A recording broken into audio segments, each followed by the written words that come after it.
At night, I remove my makeup with these nighttime soothing makeup remover cloths. I prefer this to any kind of oil remover because it leaves my face totally dry and free from makeup and not all sticky with oil.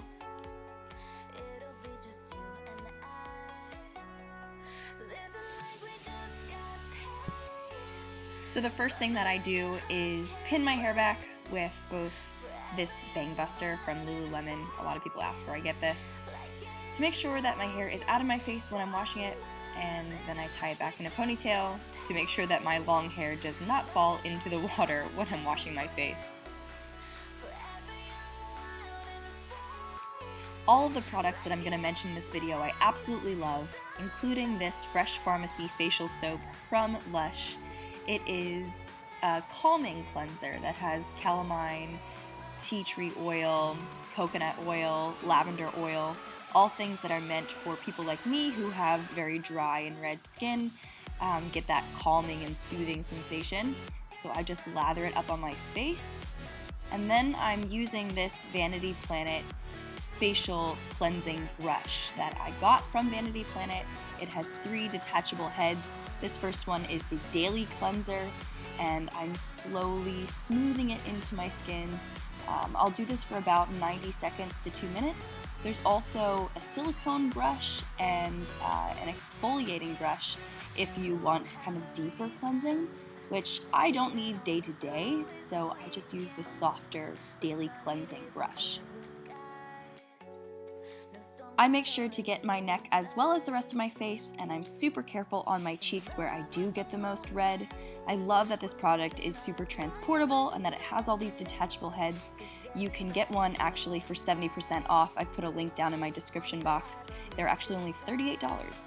And look, there is the dead skin cells that I've released from my skin, and some of that discoloration is also the soap. And you rinse it off, clean it, good to go. Again, there are these 2 different heads, the silicone head, which is non-porous and it detracts from bacteria, and then the exfoliating head, and you can get replacement heads if you belong to Vanity Planet. So again, check the description box if you want to get one.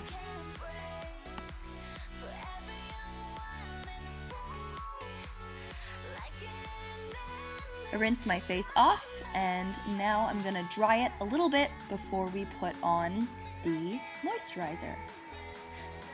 And here comes my favorite product, Cosmetic lad. This moisturizer is unbelievable. It has chamomile extract, it has marigold, a little bit of aloe vera in there as well. I love the way that this facial moisturizer makes me feel, not sticky, but not overly moisturized. It's so hydrating and it's great for dry skin. That's why they recommended it to me.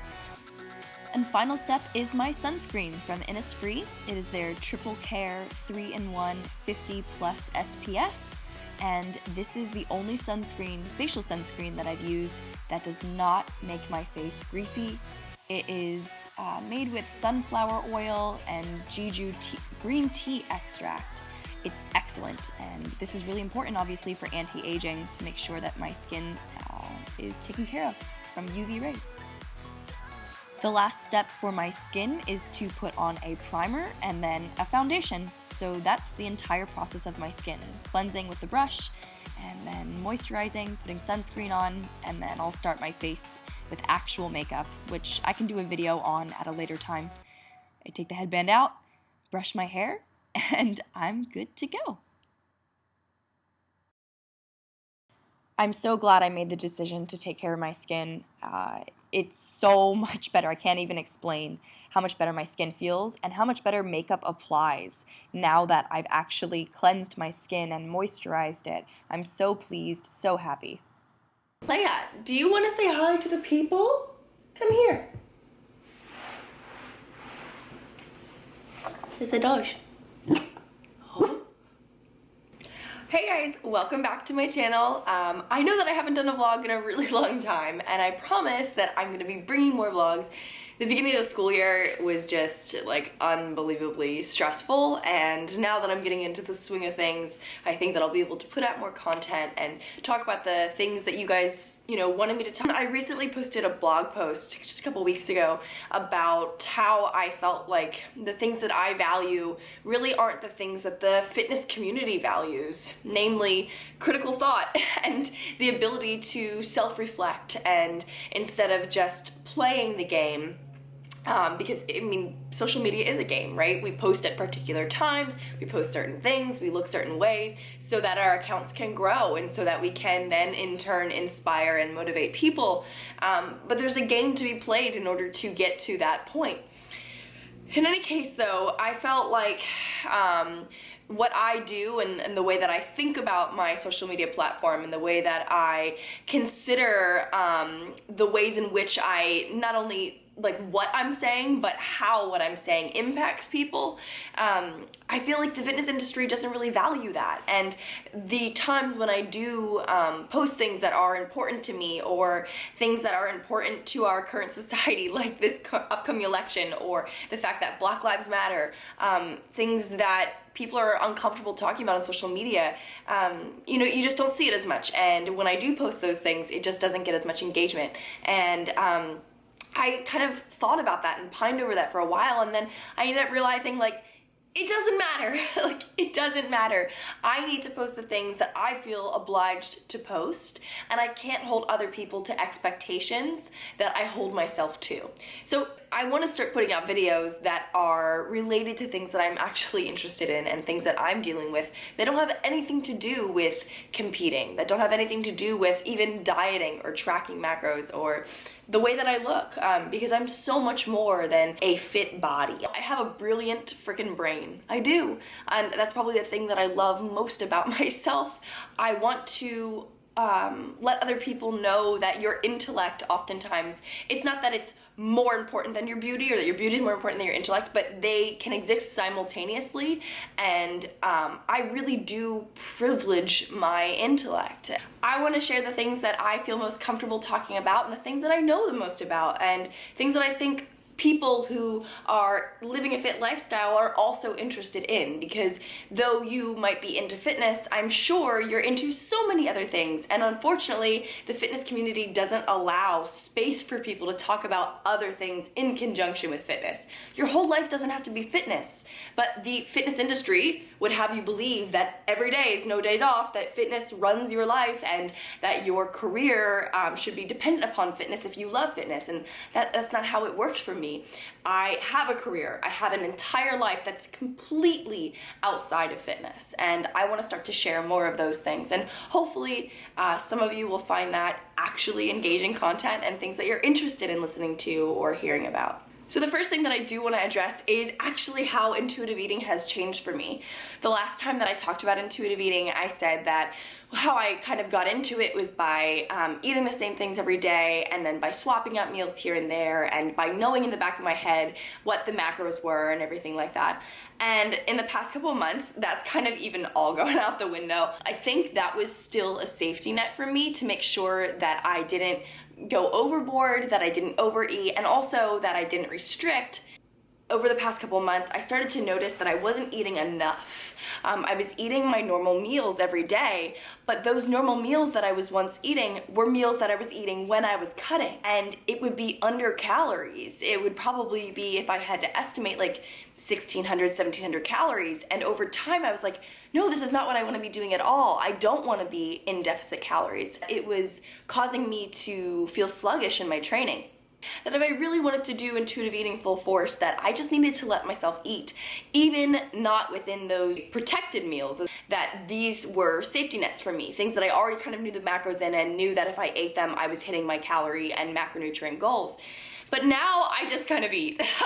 And I mean that, I'm so glad that I didn't go straight into intuitive eating this way, like how I'm eating now, which is I just eat like a normal person. I make sure that I get in, you know, a fair amount of protein if I can, but if I don't, it is what it is. I eat according to feel now. When I don't feel hungry anymore, I stop eating.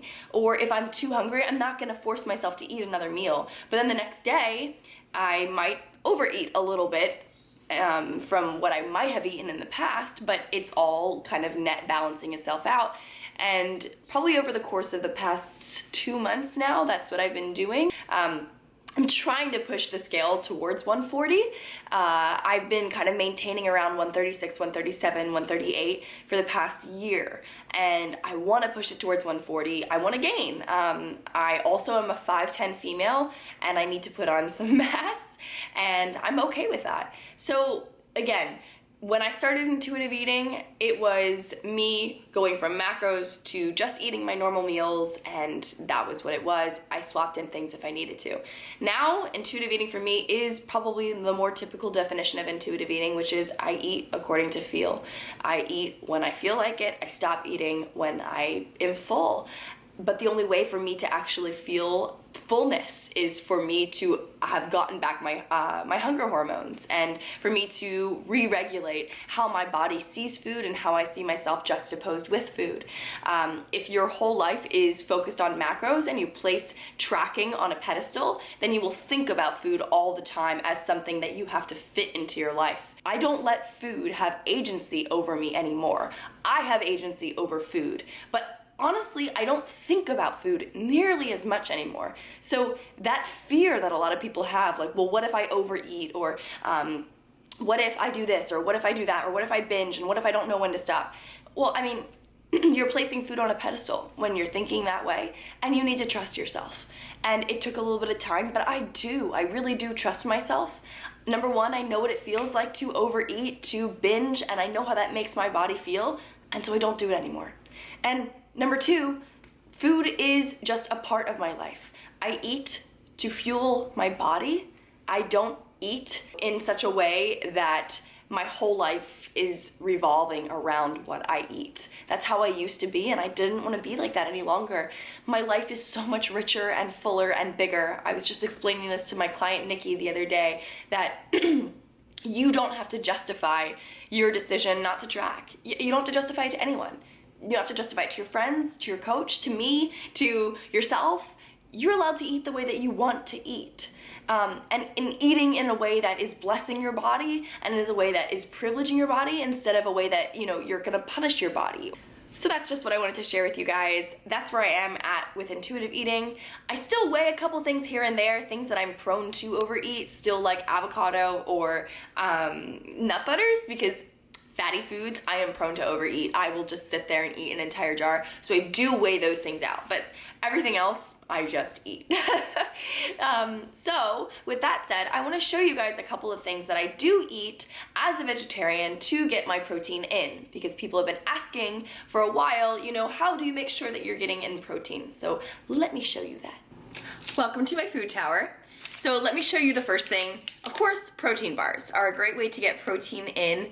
I love FitJoy bars, not only because I'm sponsored by FitJoy, but because these are literally the best tasting bars I've ever had. You guys know I've done, and you can check out all the videos that I've done here on this YouTube channel about protein bars, and I did a review of a ton of different protein bars because I swear I was the protein bar queen. But when I found FitJoy, I was sold, and that's why I decided, I reached out and I said I'd love to work with you guys. And so these are two of my favorite flavors, the FitJoy Frosted Cinnamon, probably bae of all time, number one. I love right now the chocolate brownie one. This tastes like Cosmic brownies from when I was a kid. So these things are not vegan, right? And I am trying to make a more conscious effort to go more vegan over just vegetarian. But for now, these are my favorite. I love them. So protein bars are a great way to get in protein if you're transitioning towards becoming a vegetarian. And if you're comfortable with whey, of course, whey. This is True Nutrition. You can make your very own protein on True Nutrition's website, and you can even make vegan protein. So for those of you who are vegan and not just vegetarian, they have rice protein on there, they have pea protein, they have all kinds of non-dairy proteins that are on True Nutrition, and you create your own. This one is actually just a casein whey blend, and then this one is casein whey isolate and whey concentrate. I have another custom blend here. This is their toasted coconut, and this is casein whey and egg white protein, and this bakes really, really well. So if you don't just like drinking protein, you can bake with protein as well. So that's how I get a lot of my protein, by baking, either making one of those one carb waffles, or I make my angel food cake that Chelsea Lifts posted the recipe for, and I've shown you guys pictures of that before. So yeah, baking with whey is a great way to get in protein if you don't just want to drink protein. Explore Asian pasta, the best! This is the Adazuki bean. This is their soybean, and I also love their mung bean pasta. This is protein pasta. So the macros actually on this for a 2-ounce serving, which is a normal pasta serving, are 200 calories, 2 fat, 22 carb, 23 protein.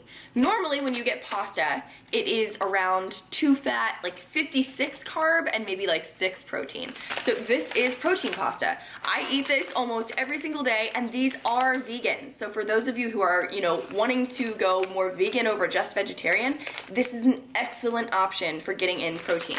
It comes just like this. Like normal pasta, you boil it like normal pasta. It tastes a little bit different, but the consistency is just like normal pasta. So I really recommend that you get these. You can find them on Amazon, or you can find them at grocery outlets sometimes. I think even some Whole Foods carry these pastas, and I love them. They're perfect and amazing. I love them. If you're looking for other alternatives that have protein in them, this is the Happy Vegan, and I put this on my pasta. This is how I dress the Explore Asian pasta. This is a no cheese sauce, nacho no cheese sauce, and they come in different flavors. This one is like a tangy, mild one. This one is their original. And the macros on this are 8 fat, 5 carb, 5 protein for a serving of it. And I mean, I usually just actually use half a serving for my pasta because I don't really need more than that. So this is an excellent option for people who are looking for a cheese alternative that is vegan. And also, because I'm lactose intolerant, that's another reason why going vegan is actually just more conducive to my diet, because I have to buy Lactaid and eat it with everything, because otherwise I will be farting up a storm, and that'll be horrible for Kyle as well as for me. But yeah, so these are amazing. I'm so glad that I found these. You can check them out on Instagram, and you can buy them online. And of course, there are the meat alternatives, Tofurky and Light Life, and there's also Good Earth. This is the slow roasted chicken from Tofurky, and I really love this. I also get their lunch meat. And then this is Light Life. This is actually sausage, and I cook it for Kyle, and it tastes identical to normal breakfast sausage.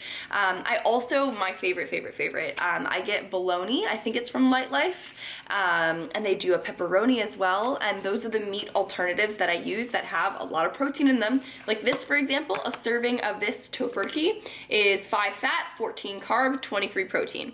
So these things I think a lot of people are adverse to because they don't think that these are gonna taste very good. They do. I mean, the industry has grown so much, and so the flavor profiles of meat alternatives have grown as well. I highly recommend that you sample some things here and there. You can get them at Sprouts, at Whole Foods, online, through Amazon Fresh. Many normal grocers, including Safeway around me, carry these things as well. So I highly recommend that you try meat alternatives. And of course, egg whites and Greek yogurt. These are things that are not vegan, of course, but for those of you who are vegetarian and not vegan, these are excellent options to add protein to almost everything. You can add egg whites to your oatmeal, you can add Greek yogurt to all of your granola or your snacks. I highly recommend that you try these things and add them into your daily diet so that you can just get some added protein. I hope today's video was really informative for those of you who are interested to know more about my skincare and of course my diet and intuitive eating.